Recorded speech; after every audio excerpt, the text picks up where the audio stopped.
네, 오늘 2025년도 이제 추수감사주일입니다. 벌써 11월 셋째 주가 됐는데 정말 올 한 해 돌아보면 우여곡절도 있었고, 야, 내가 정말 계속 내 삶이 이어져 나아갈 수 있을까?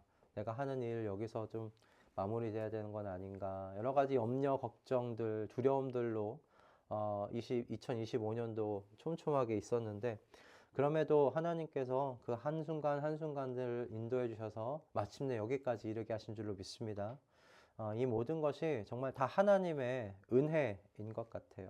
그렇게 자녀들과 동행해 주신 덕분에 우리가 이 자리 가운데 나왔습니다.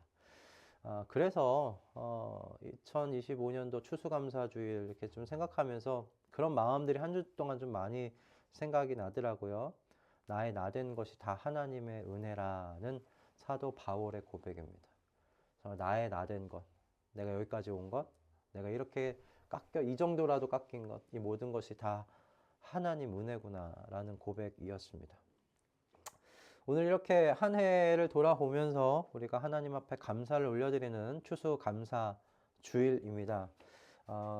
그런데 이 추수감사주일날 또 그렇기에 우리가 좀 하나 생각해 봤으면 하는 게 있습니다. 이게 뭐냐면 우리의 감사.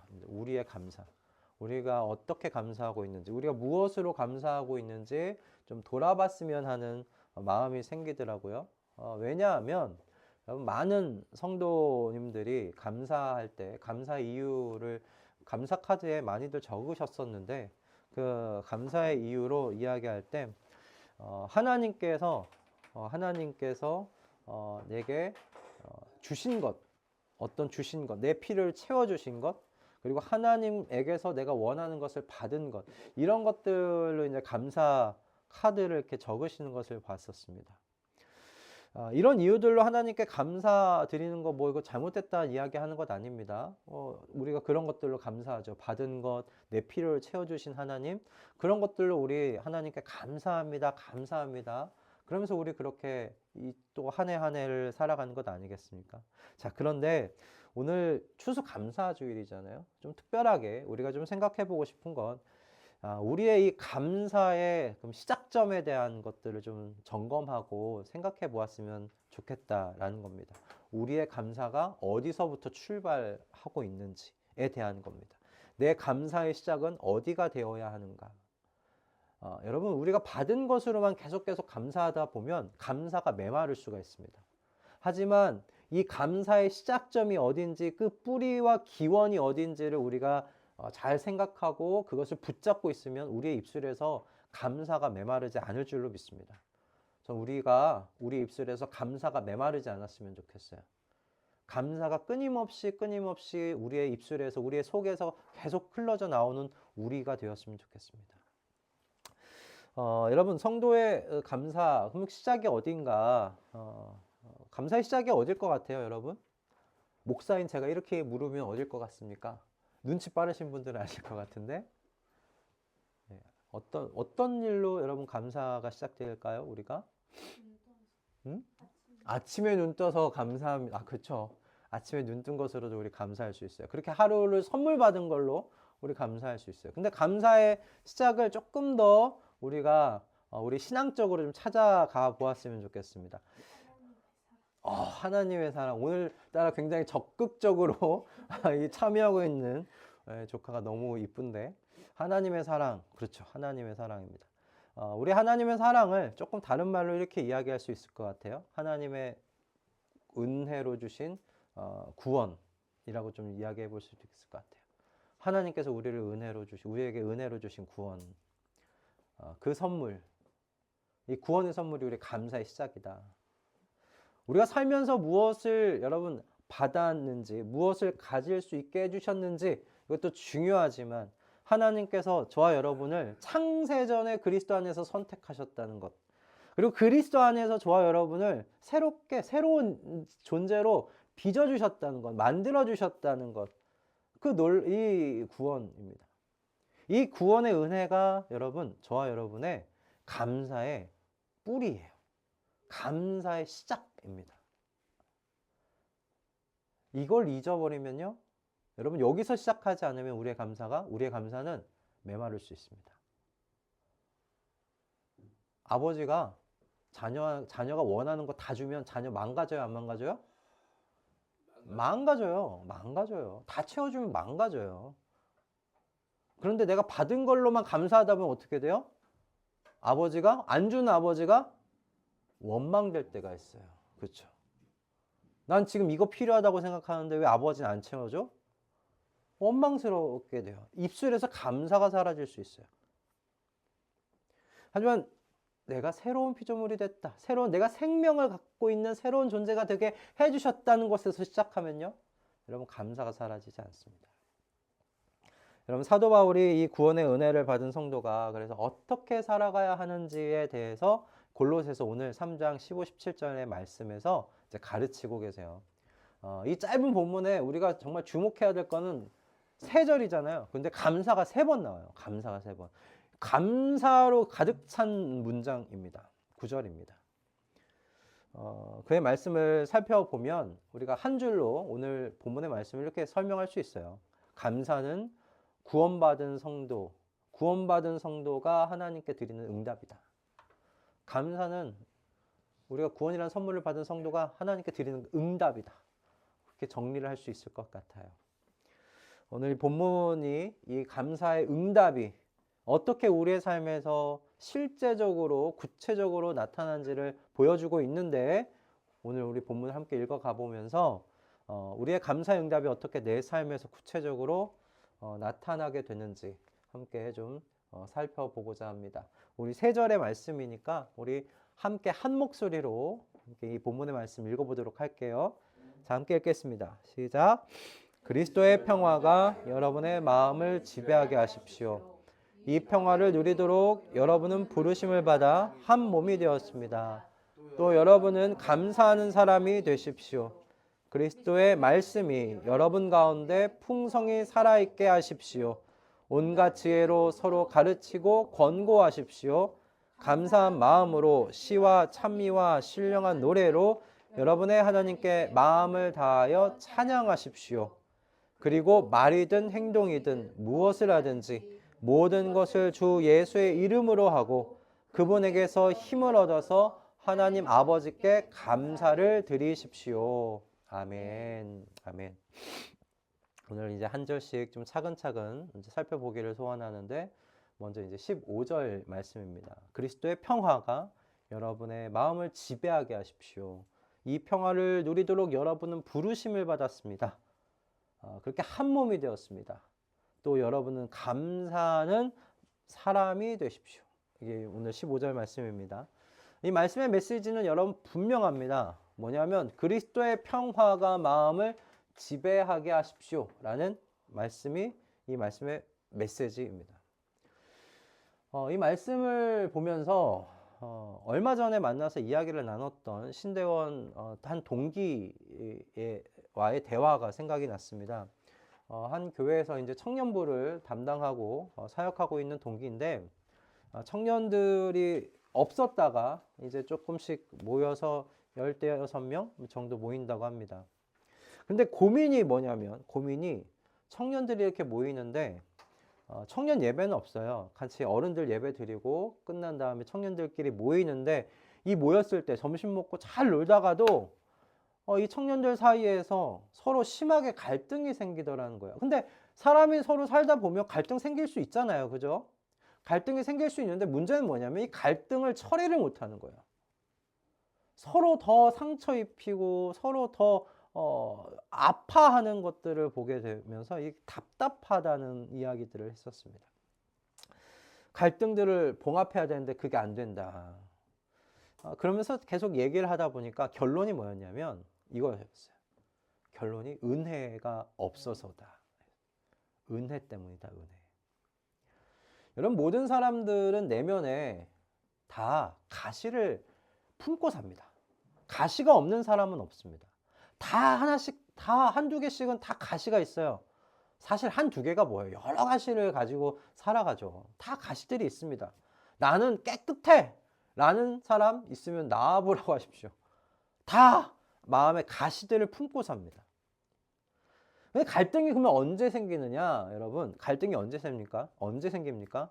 내가 갖고 있는 이 가시가 상대방을 찌르든 아니면 상대방의 가시에 내가 찔리든 그렇게 찔리면서 갈등이 생기는 것 아닙니까? 여러분, 그렇다면 갈등이 생기지 않게 하려면 어떻게 하면 돼요? 갈등이 생기지 않게 하려면 어떻게 해야 돼요? 어떻게 하면 돼요? 가시를 잘라요? 쫙 이렇게 잘라요? 어떻게 다 잘라요? 그거 어느 세월에 다 자르죠? 하나님께서 가시를 자르게도 하십니다. 하지만 하나님께서 하시는 일은 가시를 자르는 일이 아닙니다. 가시를 은혜로 덮어버리십니다. 가시를 은혜로 덮어요. 은혜로 덮으면 가시가 다른 사람은 찌를 수 있습니까? 없습니까? 못 찌르죠. 상대방의 가시가 내게 찔려올 때 은혜로 덮어버렸는데 아픕니까? 안 아픕니까? 안 아파요. 전 이걸 은혜의 장막이라고 좀 부르고 싶어요. 내가 두꺼운 은혜의 장막에 둘러쳐 있으면요, 내 가시가 튀어나가지도 않고요, 상대방의 가시가 나를 찔러도 견딜 수가 있어요. 그런데 은혜의 장막이 얇아지기 시작해요. 얇아지기 시작해서 내 안에 있던 가시가 드러나기 시작해요. 그럼 어떻게 됩니까? 찔러요. 그리고 찔리기도 해요. 그러면서 갈등이 생기는 거예요. 남편이 아내가 지나가면서 한 사실은 별 의미 없는 그 한마디가 서로를 아프게 만드는 겁니다. 그래서 화가 나고 분노하는 반응이 나타나는 거예요. 교회 안에서 이웃의 실수와 어떤 잘못이 내가 은혜가 없으니까 은혜의 장막이 둘러쳐져서 그 내 가시를 그리고 나를 보호하지 않으니 갈등이 생기는 겁니다. 그럼 그렇게 갈등이 생기면 마음에 평화가 임합니까? 안 임합니까? 평화가 사라져요. 평화가 사라져요. 그렇게 마음에서 여러분 평화가 사라지고 갈등과 분노가 그 마음 가운데 자리를 잡는 거예요. 여러분, 하나님께서 그런 우리를 잘 아세요, 모르세요? 우리를 만드신 분이, 우리를 지으신 분이 우리의 그런 연약한 것들, 약한 것들 아세요, 모르세요? 아세요. 우리의 내면의 원리를 하나님께서 너무 잘 아세요. 그래서 사도 바울을 통해서 오늘 우리에게 도전하시는 겁니다. 그리스도의 평화가 여러분의 마음을 지배하게 하십시오. 그리스도의 평화가 여러분의 마음을 지배하게 하십시오. 여러분, 여기서 중요한 건 뭐냐면 그리스도의 평화입니다. 그리스도의 평화. 사람이 만들어낸 평화가 아닙니다. 사람이 서로 약속하고 사람이 서로 협정해서 만들어낸 평화가 아니라 그리스도께서 만들어내신 평화입니다. 이거 되게 중요합니다, 여러분. 그냥 평화가 아닙니다. 평화가 여러분의 마음을 지배하게 하라고 하신 게 아니라 그리스도의 평화라고 분명하게 이야기를 하고 있습니다. 이 그리스도의 평화가 무엇입니까? 예수 그리스도께서 십자가에 죽으시고 부활하시면서 우리가 얻게 된 하나님 아버지와 우리 사이에 이런 화목 아닙니까? 평화입니다. 죄인 중에 죄인인, 죄인 중에 괴수와 같은 내가 뭐라고 도대체 나를 대신해서 이분께서 십자가에서 죽고 그 모진 고통을 다 당하셨는가? 내가 뭐라고? 사람이 무엇이관데 이렇게까지 저를 생각해 주시나이까?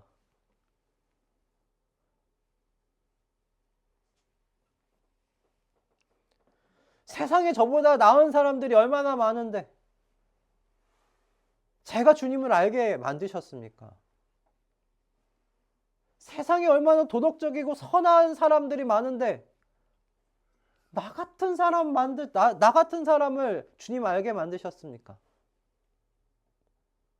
나 때문에 주님께서 창피하실 때도 많으실 텐데 왜 나 같은 것을 주님께서 구원해 주셨습니까? 여러분, 이 은혜를 기억하며 가지게 되는 것이 여러분 평화입니다.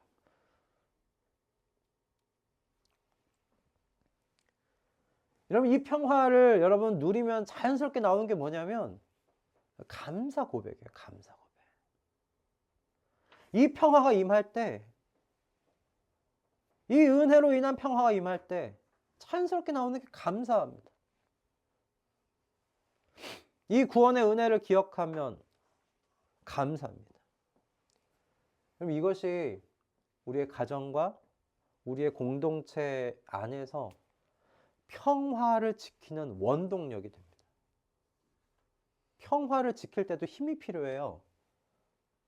그 힘이 무엇이냐? 감사예요, 감사. 여러분, 은혜하고 감사가요, 동전의 양면과 같아서 뗄래야 뗄 수가 없습니다. 은혜가 있죠? 그럼 감사는 따라오는 겁니다. 감사라는 말이 입술에서 계속 나오는데 은혜는 없어요? 그럴 수가 없습니다. 은혜가 충만하면 감사가 충만합니다. 은혜가 메마르면 감사도 메마르는 법입니다.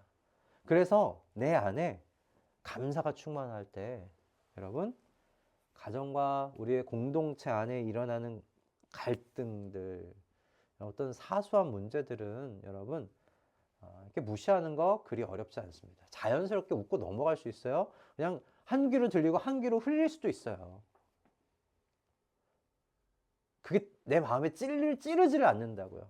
그리고 나도 남을 찌르지도 않고요.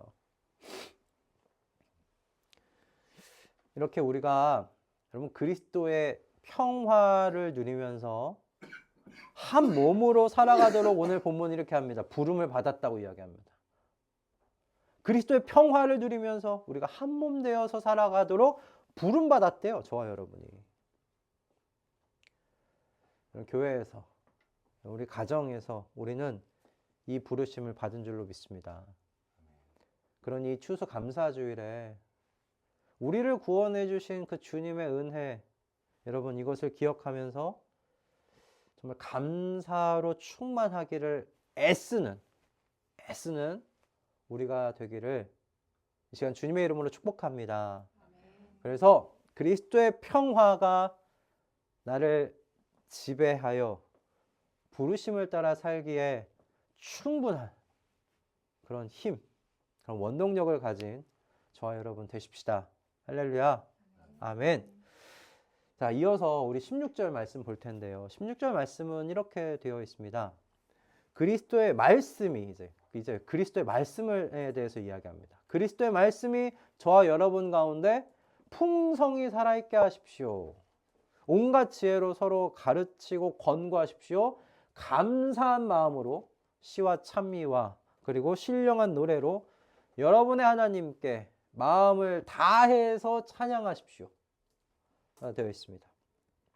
여러분 이 말씀 속에는 구원의 은혜를 기억하는 감사가 무엇을 가져오는지, 어떤 결과를 또 가지고 오는지 그것이 여기 말씀에 나타나 있는데요.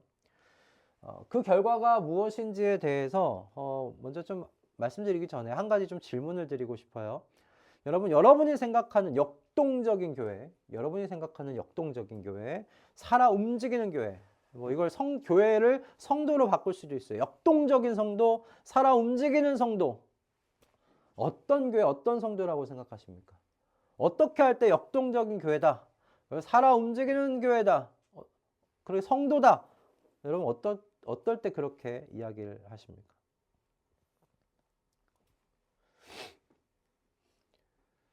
많은 경우에 어떨 때 이런 단어, 어떨 때 이렇게 설명하고 이야기하냐면 교회 안에서 주중에 프로그램들이, 사역들이 멈추지 않고 돌아가는 교회입니다.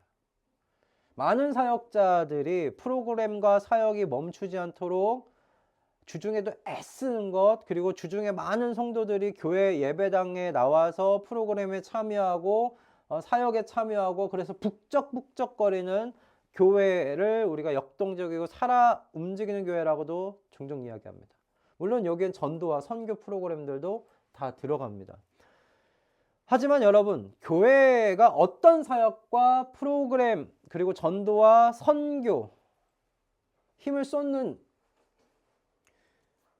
교회, 그 교회 안에 그리스도에 대한 메시지, 그리스도에 대한 이 말씀이 성도들의 경험의 그 핵심이 되지 않으면 여러분 그 교회가 역동적이고 살아있는 교회라고 말할 수가 없다고 오늘 본문이 이야기를 하고 있는 겁니다. 그리스도의 말씀이 여러분 가운데 풍성히 살아있게 하십시오. 그리스도의 말씀이. 여기 그리스도의 말씀은요, 예수 그리스도께서 살아계셨을 때, 우리와 함께 지내신 그때 가르치신 말씀이 아니라 예수 그리스도에 대한 말씀입니다. 그리스도에 대한 말씀. 즉 성도를 한 몸 되게 하신 그리스도, 각 성도를 하나님 앞에 거룩하고 흠이 없게 만드신 그 예수 그리스도, 이 예수 그리스도, 예수님에 대한 말씀이 우리 각자의 여러분 삶의 자리에서 그 말씀이 경험되어지고 있느냐라는 거예요. 여러분 이거 도전입니다. 도전. 그리스도의 말씀이 여러분 가운데 풍성히 살아있게 하십시오예요. 도전하고 있는 거예요.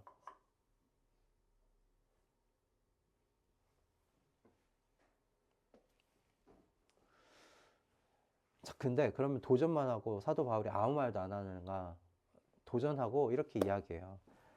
어떻게 그러면 우리 안에 그리고 교회 안에 그리스도에 대한 이 말씀, 그 말씀이 풍성히 살아있을 수 있게 할까? 그 앞의 내용을 한번 생각해 보면 여러분 구원의 은혜를 깊이 기억하고 감사하고 있는 사람, 그 사람이 자연스럽게 행동할 게 뭐가 있을까요? 자연스럽게 뭘 행동할까요? 나 이 죄인 중에 괴수와 같은 나를 예수 그리스도께서 창세전에 선택하시고 새로운 생명으로 빚어주시고 하나님과 함께 살아갈 수 있는 이 놀라운 구원의 선물을 내게 주셨어요. 그걸 받았고 그걸 감사해야 해요. 그럼 이 감사해야 하는 사람은 자연스럽게 어떤 일들을 할까요? 하나님이 기뻐하시는 일입니다. 그죠? 하나님이 기뻐하시는 일입니다. 저는 하나님이 기뻐하시는 일 중에 정말 중요한 게 뭐라고 생각하냐면 그 하나님을 알고자 하는 우리의 열심, 그 모습이라고 생각이 들어요. 예수 그리스도, 나를 구원하신 그분, 내게 은혜의 선물을 베풀어 주신 그분을 더 알고 싶어 하는 거예요. 나를 구원하신 그분이 누구신가?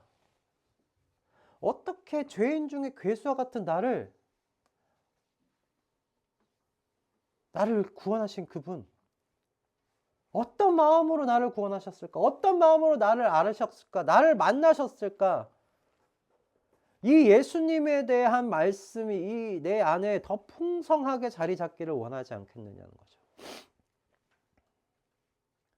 이것이 바로 그리스도의 말씀이 내 안에 있는, 그리고 교회 안에 풍성하게 하려는 여러분 열심입니다.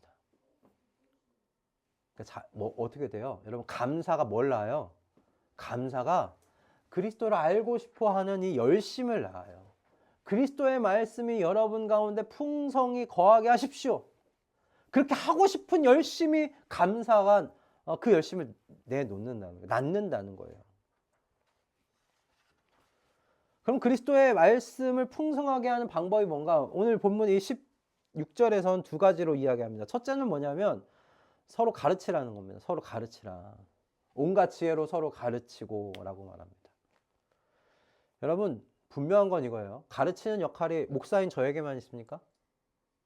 목사인 저에게만 가르치라는 이야기를 하는 겁니까? 성도가 서로 가르치랍니다. 그러니까 가르치는 역할이 사실 저와 장로님 같은 분들의 전유물이 아닌 거예요. 그럼 이걸 기억하셔야 됩니다. 17세기에 영국에서는 여러분 농부들이요. 그냥 농부들입니다. 농부들이 일하다가 잠시 쉬어야 되잖아요. 나무근을 찾아서 앉은 다음에 농부들이 무슨 대화를 나눴냐면 예수님께서 사람의 몸을 입고 이 땅에 오셨다는 그게 어떤 의미인지, 그게 어떤 은혜인지에 대해서 이야기를 나눴대요. 그분의 십자가의 죽음과 부활에 대한 그 감사, 그 은혜에 대해서 같이 그늘에 앉아서 이야기를 나눴었대요. 여러분 오늘날 성도들은 카페에 앉아서 커피 마시면서 무슨 얘기를 하는 것 같으십니까? 주님께서 나와 같은 몸을 입고 오신 것에 대해서 이야기할까요? 주님께서 나 같은 자를 만나주셨다는 것에 대해서 이야기할까요? 뭐 이야기합니까? 여러분 똑같아요. 세상 사람들하고. 자녀 얘기합니다. 학원 문제 얘기합니다. 요즘 성적에 대한 이야기를 합니다. 회사 이야기, 주식 이야기합니다. 아파트값 얘기합니다. 여러분 왜 만나서 이런 이야기를 할까요? 여러분 그리스도에 대한, 그리스도의 말씀, 그리스도에 대한 진리를 이야기할 수 있는 전 실력이 되지 않기 때문이 아닌가라는 생각도 들더라고요. 야, 17세기에는 농부들이 그렇게 이야기하는데 그때 농부들은 뭐 초등학교 뭐 이런 게 있었을까요? 없었을 겁니다. 다 교회에서 목사님들이 이야기한 거 듣고 같이 거기서 나누는 겁니다.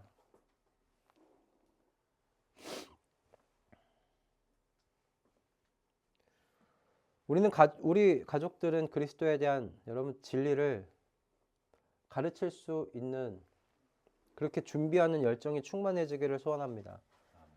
그렇게 준비되기 위해서 우리 다음 주부터 우리 12시 반부터 1시 반, 1시간 동안 우리 신앙의 기초에 대해서 좀 같이 차근차근 배워가려고 하니까 여러분들 꼭 참여해 주시기를 바랍니다. 함께 참여해서 내가 믿는, 내가 감사해 하고 있는 이 예수 그리스도, 그분에 대해서 설명할 수 있는, 그분에 대해서 이야기를 나눌 수 있는 그런 실력을 우리가 갖추어 갔으면 좋겠습니다. 두 번째는 뭐냐면 여러분, 가르치고 권면하는 거였어요. 서로 권면하라. 이 권면은 뭐냐면 그리스도의 말씀이란 이 진리로부터 떨어져 나갈 위험이 있을 때 그걸 경고하는 게 권면이에요. 저 사람 지금 좀 위험한 것 같은데 신앙이? 그럴 때 그 사람의 왜 그렇게 위험하게 보이는지에 대해서 이야기하는 거예요. 이야기해 주는 거예요. 여러분, 이거 쉬울까요? 어려울까요? 쉬울까요? 어려울까요? 어려워요. 왜 어렵냐면 저는 그 사람, 받는 사람도 어렵겠지만 말하는 사람이 왜 어렵냐면 두려워요. 미움받을까봐. 되게 그렇게 예수 그리스도에 대해서 조금 멀어지고 신앙이 이렇게 위험하다는 경고등이 켜졌을 때는 은혜가 충만할 때예요? 메말랐을 때예요? 메말랐을 때예요. 메마르면 뭐가 나온다고요? 가시가 삐쭉삐쭉 다 나와 있어요. 여러분, 그 사람한테 말하려고 가다 보면 여러분 가시에 찔립니다. 우리가 미움받을 수 있어요. 그럼에도 권면한다면 여러분 그건 왜 하는 거예요? 하나님을 사랑하고 그 이웃을 사랑하기 때문이죠. 사랑이 없으면 굳이 이야기 안 해도 됩니다. 왜 굳이 이야기해서 내가 욕을 먹습니까? 굳이 이야기해서 내가 왜 미움을 얻습니다? 미움을 받습니까? 이야기 안 하면 됩니다. 그 사람의 신앙이라고 생각하고 넘어가면 됩니다. 그럼에도 불구하고 이야기를 해주는 건 사랑하기 때문입니다. 전 그렇게 생각이 들어요. 그러므로 여러분 서로 가르치고 권고하는, 이 권면하는 여러분 이런 성도와 여러분 교회일수록 저는 역동적인 성도, 역동적인 교회, 살아있는 교회일 가능성이 높다고 생각이 들어요. 내 옆에 있는 교우의 사정에 관심을 기울이고 있다는 증거잖아요. 그죠? 하나님과 교우에 대한 사랑이 좀 뿌리를 내리고 있다는 증거라고 생각이 들기 때문입니다. 저희 교회 공동체가 이와 같은 공동체가 되기를 정말 소원합니다. 그런데 이렇게 그리스도의 말씀이 우리 가운데서 풍성하게 거하게 되면 우리 안에서 어떤 일들이 일어나냐면요. 여러분, 어떤 일이 일어나면 뒤에 감사의 예배가 일어난대요. 감사로 우리가 예배드리기 시작한대요. 주중에 우리가 이 주일날 저희는 이 소수이기 때문에 제가 생각하기에는 습관처럼 나오시는 분들이 없다고 생각이 들어요. 근데 습관처럼 주일 예배를 지키는 사람들이 얼마나 많은지 아십니까? 그럼 습관처럼 예배를 드리는 것이 아니라 오늘 본문의 말씀과 같이 하나님에 대한 감사로 충만해서 예배를 드리게 된다는 거예요. 여러분의 하나님께 마음을 다하여 찬양하십시오. 감사를 드린다는 거예요. 마음을 다해서 예배 드린다는 거예요. 감사한 마음으로. 여러분, 이 예배 자리에 우리가 어떤 마음으로 오냐? 텅 빈 마음으로 나오는 게 아닙니다. 텅 비어 있으니 나를 채워주십시오. 그럴 수 있습니다. 근데 1년 52주 동안 텅 비어 있는 마음으로 나오면 그것도 문제입니다, 여러분. 어떤 마음으로 나오시는, 주님께, 오늘 만날 이 주님께 대한 이 감사한 마음을 품고서 나오는 거예요. 그게 예배입니다, 여러분. 그렇게 감사로 찬 예배를 하나님께 드릴 수 있는 그 같은 우리가 되고 우리 공동체가 되도록 이 말씀이, 그리스도의 말씀이 우리 가운데 풍성히 거하면 그렇게 된다라는 말씀이에요. 구원의 은혜에 대한 여러분이 감사가 그래서 우리의 출발점이었지만 또 어떻게 되는가 보세요. 감사로 예배드릴 수 있는 열매를 맺게 합니다. 그죠? 감사의 예배가 열매 맺게 하는 것을 보게 돼요. 감사와 여러분 이렇게 예배 한 몸입니다. 은혜와 감사가 한 몸인 것처럼 또 감사와 예배가 한 몸입니다. 여러분의 구원의 은혜를 기억하는 우리 감사의 사람이 되십시다. 그리고 그 감사가 어떻게 이어져요? 그리스도의 말씀, 그리스도에 대하여 더 알고자 하는 그 열심을 낳게 되는 저와 여러분이 되었으면 좋겠습니다. 그래서 서로 사랑하는 마음으로 가르치고 사랑하는 마음으로 권면하며 그렇게 하나님 앞에 감사하는 마음으로 예배드리게 되는 저와 여러분 다 되시길 수 있기를 주님의 이름으로 축복합니다. 아멘. 오늘 마지막 17절 말씀, 세 번째 말씀 함께 좀 보고 싶은데 17절 말씀에서 이렇게 이야기합니다. 그리고 말이든 행동이든 무엇을 하든지 모든 것을 주 예수의 이름으로 하고 그분에게서 힘을 얻어서 하나님 아버지께 감사를 드리십시오. 그렇게 이야기합니다.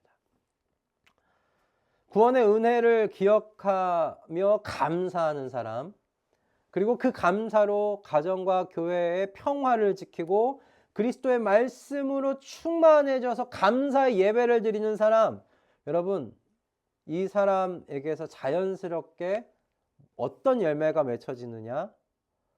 그 말씀이 삶으로 나타나는 열매를 맺게 된다라는 거예요.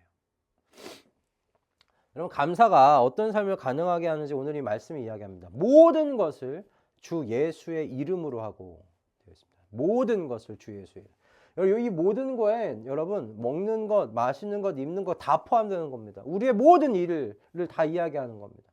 그러니까 이 말씀이 의미하는 건 이거예요. 모든 것을 주님의 뜻과 주님의 생각으로 하라는 거예요. 내 말투, 어투, 행동 하나하나 그곳에서 주 예수 그리스도의 생각이 반영되고 그분의 뜻이 드러나고 그분의 성품이 나타나게 하라는 사도 바울의 권면입니다. 좀 쉽게 얘기하면 주님의 다스림 아래에서 행한다. 주님의 다스림 아래에서 생활한다 라는 거예요. 여러분 이게 어렵게 느껴지시죠? 어렵게 느껴지시죠? 어떻게 그래? 먹는 거, 입는 거, 마시는 거 하나하나 할 때마다 하나님 감사합니다. 이걸 주님의 뜻, 주님의 성품 그걸 다 나타내면서 어떻게 하지? 쉽지 않습니까? 부담스러운 말씀으로 어떻게 다가올 수 있잖아요.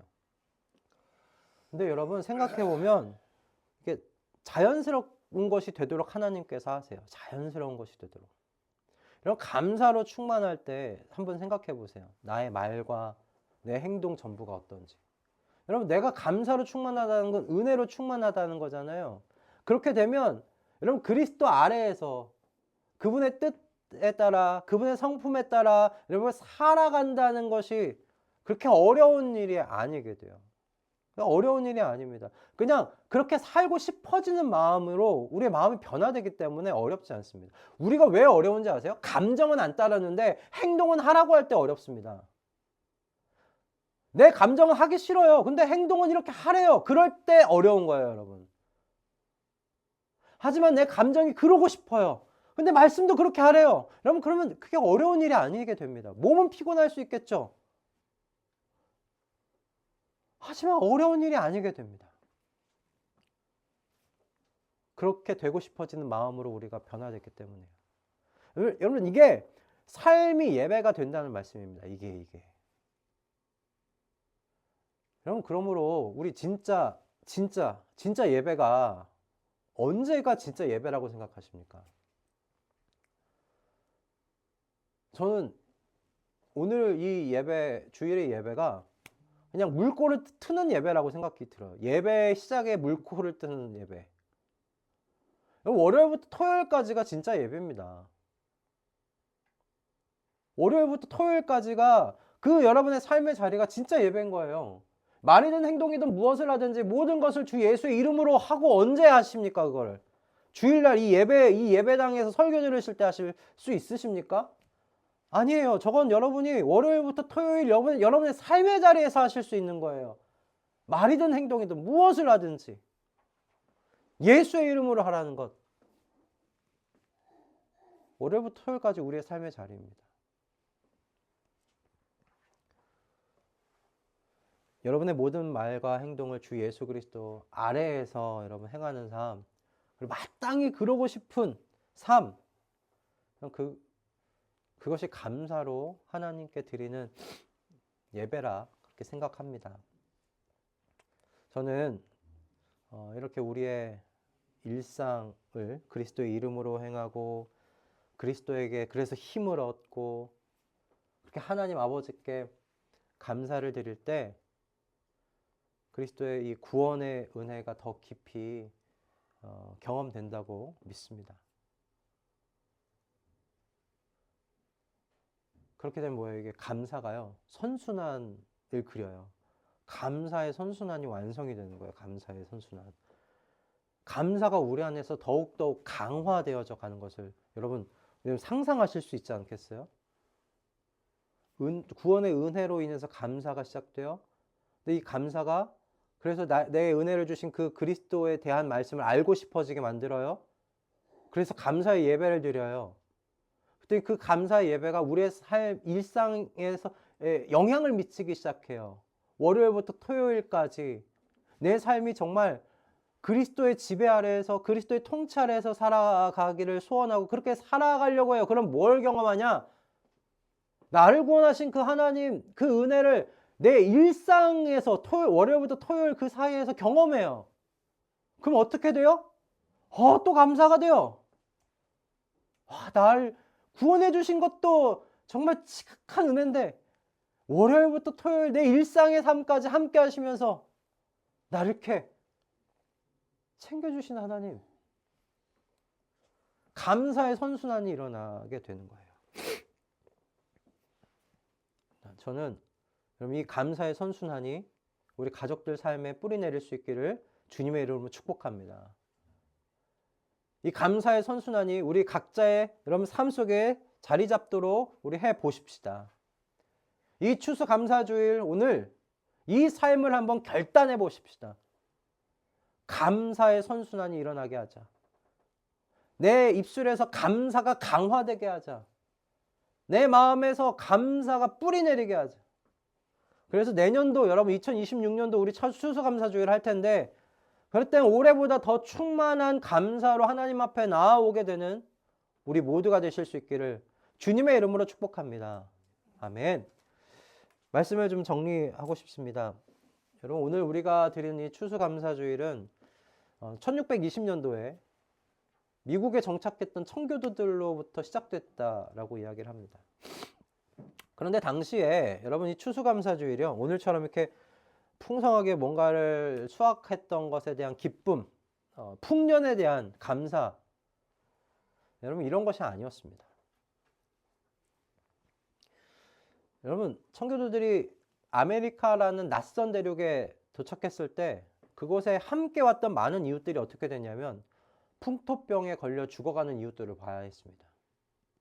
혹독한 기후와 유럽과는 전혀 다른 토양, 그 환경 아래에서 죽어가는 이웃들을 바라봐야 했습니다. 그렇게 죽음의 위협 속에서 살다가 인디안들이 어떻게 하면 재배할 수 있는지 알게 되고 그러면서 정착해서 첫 수확을 갖게 된 겁니다.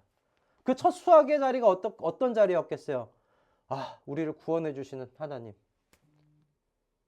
신앙 때문에 유럽을 떠나서 아메리카라는 대륙으로 왔는데 주님이 여기까지 우리와 함께 하셔서 나를 구원해 주셨구나. 우리의 생명을 구원해 주셨구나. 우리의 가족을 구원해 주셨구나. 하나님 감사합니다. 우리를 구원해 주셨습니다. 여러분, 추수감사주일은 그런 의미에서 우리를 구원해 주신 그 하나님 아버지에 대한 감사로 시작된 겁니다. 풍성하게 추수해 주셔서 감사했다는 게 아니에요.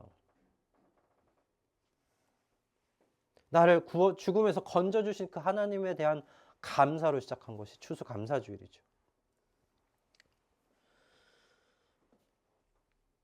오늘 우리도 마찬가지가 되면 좋겠어요. 우리가 진정으로 감사해야 되는 것, 우리가 뭘 가지게 되었는가, 우리가 뭘 받은 것이 있는가, 여러분, 그것 때문에가 아니라, 물론 그것 때문에도 우리는 감사할 수 있습니다. 그러나 죄와 이 죽음에서 저와 여러분을 구원해 주시고 이 땅에서 우리와 함께 거주하시면서 하나님의 나라로 반드시 인도해 내고야 마시겠다는 그 하나님의 의지를 우리의 삶 가운데 드러내시면서 우리와 동행하시는 우리 하나님에 대한 은혜로 인하여 우리가 진정으로 감사했으면 좋겠습니다. 이것으로 매일매일 우리가 감사했으면 좋겠습니다. 우리 이 감사가 매일매일 새로웠으면 좋겠습니다. 그래서 우리 모든 일상이 주님의 다스림 아래에 있게 하는 그 삶의 예배까지 우리 같이 함께 나아가는 우리 가족분들 다 되실 수 있기를 주님의 이름으로 축복합니다. 그러니 우리 모두 구원의 은혜를 깊이 감사하고 감사로 응답하면서 살아가는 우리가 되십시다.